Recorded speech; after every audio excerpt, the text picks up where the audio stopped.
Correction du DS numéro 2, exercice 1. Alors dans l'exercice 1, il s'agissait de faire des calculs de puissance et on vous demandait d'écrire votre résultat sous la forme d'un produit de puissance de nombres premiers avec des puissances qui étaient des puissances entières relatives. Donc ça c'est important. Donc N, M, P, Q, R appartiennent à l'ensemble Z. Donc ils peuvent être positifs ou négatifs.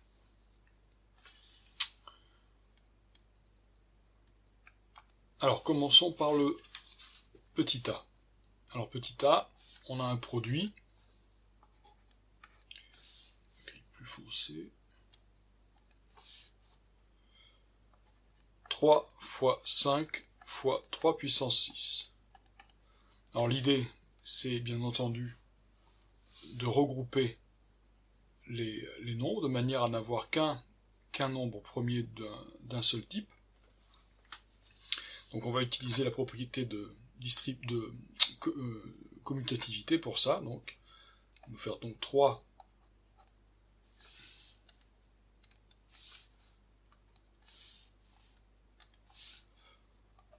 fois 3 puissance 6 fois 5. Ce qui fait 3 puissance 1 plus 6, puisque 3 puissance 3 c'est 3 puissance 1, donc ça fait donc 3 puissance 1 plus 6, c'est-à-dire 3 puissance 7 fois 5. Et on laisse ça comme ça, puisque il faut les écrire dans l'ordre croissant, puisqu'il n'y a pas de 2, ni de 5, ni de 7, ni de 11, donc le calcul s'arrête là. Bon, ça a été généralement assez bien fait. Petit b, on a quelque chose de la forme 7 puissance 8 divisé par 7 puissance moins 2. Alors je vous rappelle, dans les formules, quand on a a puissance m divisé par a puissance n, c'est la même chose que a puissance m moins n. Donc là, contrairement au cas précédent où on additionnait les puissances, là, on les retranche, on les soustrait.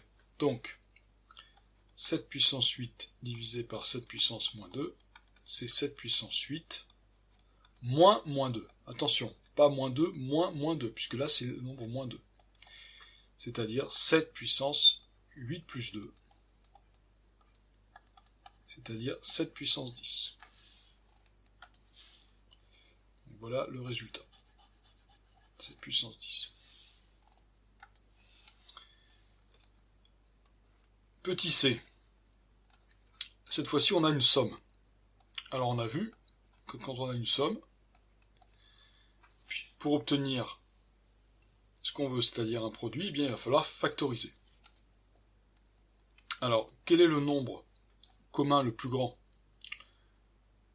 Le facteur commun le plus grand, c'est 3 puissance 5, puisque dans 3 puissance 7, on a 3 puissance 5 plus 2.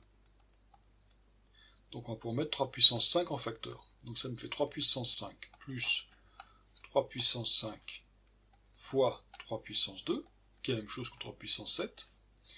Et le facteur commun, c'est 3 puissance 5. Ça me fait donc 3 puissance 5, facteur de 1, plus 3 puissance 2.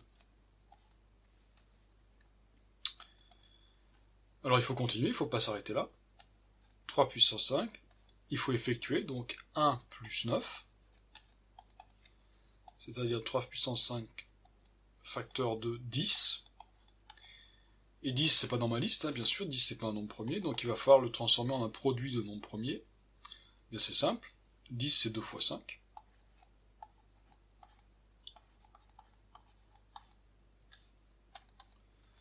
Et donc, je vais me débarrasser des parenthèses, j'en ai plus besoin, je vais mettre 2 en premier.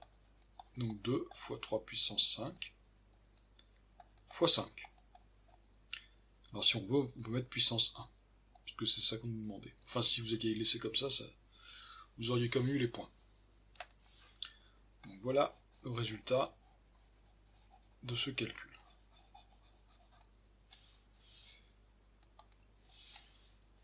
Petit d, puissance de 10. Alors là, je vous avais dit que c'était pas la peine, hein, dans le titre, dans le texte, pardon, de l'exercice, on vous dit qu'il faut mettre sous la forme 2 puissance n fois 3 puissance m, etc., exception en fait des puissances de 10. Donc là, on va simplement rassembler les puissances de 10. 10 puissance 5 puissance moins 3 multiplié par 1 sur 10 puissance 4. Alors, ici, il faut se rappeler que on a quelque chose de la forme a puissance m, le tout à la puissance n. Eh bien, c'est la même chose que a puissance m fois n. Et ici, 1 sur 10 puissance n, eh bien, c'est 10 puissance moins n, puisque ça se lit inverse de 10 puissance n, c'est-à-dire 10 puissance moins n. Donc on va utiliser tout ça et on va le réinjecter là-dedans, ce qui nous fait 10 puissance 5 fois moins 3 fois 10 puissance moins 4, c'est-à-dire 10 puissance moins 15 fois 10 puissance moins 4. Donc on a 2 puissances de 10, donc les exposants s'ajoutent, ça qui fait 10 puissance moins 15 plus moins 4, c'est-à-dire 10 puissance moins 19.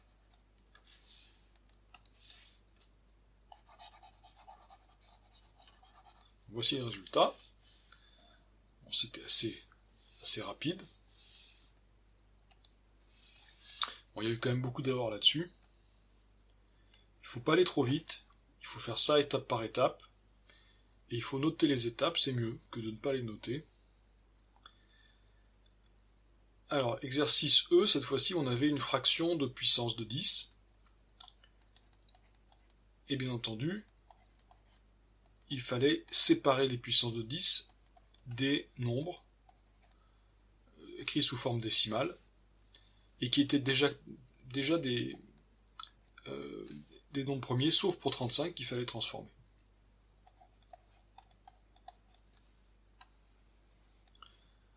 Donc 35 fois 10 puissance 4.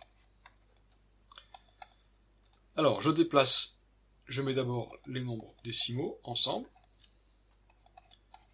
puis 10 puissance 5, le tout à la puissance 4, fois 10 puissance moins 16. Donc ça c'est mon numérateur et le dénominateur, 35. Alors 35, je vais directement écrire que c'est 7 fois 5. C'était pas un hasard, hein. C'était fait pour vous faciliter la vie. Alors, je peux simplifier ces nombres qu'on trouve, qui apparaissent à la fois au numérateur et au dénominateur, et il me reste alors 10 puissance 5 à la puissance 4, c'est-à-dire 10 puissance 5 fois 4. Hein, c'est la même situation qu'ici. Fois 10 puissance moins 16 et divisé par 10 puissance 4. C'est-à-dire 10 puissance 20 fois 10 puissance moins 16 sur 10 puissance 4. C'est-à-dire 10 puissance 4, 20 moins 16, hein. 10 puissance 20 moins 16, c'est-à-dire 10 puissance 4, divisé par 10 puissance 4, et bien ça me fait 1. Sauf que 1, c'est pas dans la liste. Donc, alors je ne l'ai pas compté, mais j'aurais dû le faire. Il faut remarquer par exemple que 1, ça peut s'écrire 2 puissance 0, ou 3 puissance 0, ou 5 puissance 0, etc. Donc si vous m'en aviez mis l'un ou l'autre, ça aurait été très bien. Mais bon, j'ai pas sanctionné. Donc voilà ce que vous auriez pu écrire. Puisque 0, hein, fait bien partie de l'ensemble Z. Hein. Dans Z, il y a tous les entiers positifs, tous les entiers négatifs, et 0. Alors, passons à l'expression F. Alors, voilà. F. J'ai un quotient de fraction.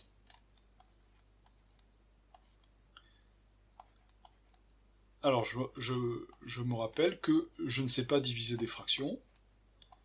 Par contre, je sais multiplier par l'inverse d'une fraction. Donc ça, je peux l'écrire 5 puissance 6 sur 11 puissance 2, ou 11 au carré, multiplié par l'inverse. Donc là, j'aurais écrit simplement 1, puisque là, je peux très bien dire que c'est ça multiplié par 1, puisque 1 est l'élément neutre de la multiplication. Donc 1 divisé par 5 puissance 7 sur 11 puissance 3. C'est-à-dire 5 puissance 6 sur 11 au carré, multiplié par l'inverse de cette fraction, qui est 11 au cube sur 5 puissance 7. Alors, j'ai des puissances de 5 au numérateur et au dénominateur. Là, j'en ai 6, là, j'en ai 7. Donc, je peux barrer tout ça. Et ici, il me reste 1, que je n'écris pas, qui est sous-entendu. Là, j'ai 11 au cube et là, j'ai 11 au carré. Donc, je peux barrer tout ça. Et il ne me reste plus que 11. Ce qui me fait 11 cinquièmes. Mais en écrivant ça, je ne satisfais pas à l'exigence qui est d'écrire le résultat sous la forme d'un produit de nombres premiers. Donc, je vais écrire que c'est 11 puissance 1 fois 5 puissance moins 1, puisque 5 est au dénominateur. Et dans l'ordre croissant, 5 puissance moins 1 fois 11 puissance 1. Et j'ai répondu entièrement à la question.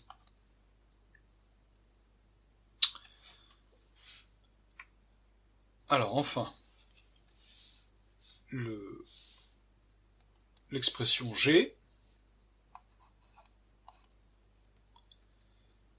alors qui est un peu plus compliquée, mais pas tant que ça. De nouveau une fraction de puissance, et j'ai directement des nombres premiers. Avec une petite différence, c'est qu'ici, j'ai une somme, ce que je n'avais pas dans la question F. Alors, je vais commencer, je ne vais pas toucher à la fraction, je vais commencer par ce nombre décimal, 6. 6 n'est pas un nombre premier, par contre, je peux l'écrire sous la forme d'un produit de nombre premier très facilement, c'est 2 fois 3. Donc ça, j'ai déjà avancé en faisant ça. Ensuite, alors le numérateur, je le laisse tel quel, et le dénominateur, par contre, je vais l'expliciter. Là, j'ai 3 puissance 7 plus 3 puissance 7. Ça veut dire que j'ai, si ça, j'appelle ça A, et ça, c'est forcément A, ben, A plus A, ça fait 2A, tout simplement. Donc ici, j'ai 2 fois 3 puissance 7. Alors ça, c'est très intéressant, parce que ça va me permettre de simplifier des choses. 3 puissance 7, 3 puissance 7, 2, 2. Ici, 5 puissance 4 s'enlève complètement, et là, il me reste 5. Donc qu'est-ce qu'il me reste? 3 divisé par 5. C'est-à-dire 3 puissance 1, donc le 5 c'est celui-là qui reste, le 3 c'est celui-ci, et tout le reste a disparu. Fois 5 puissance moins 1.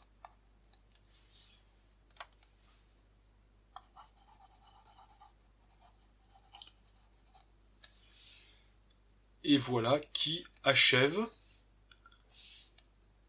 la question 1, l'exercice 1.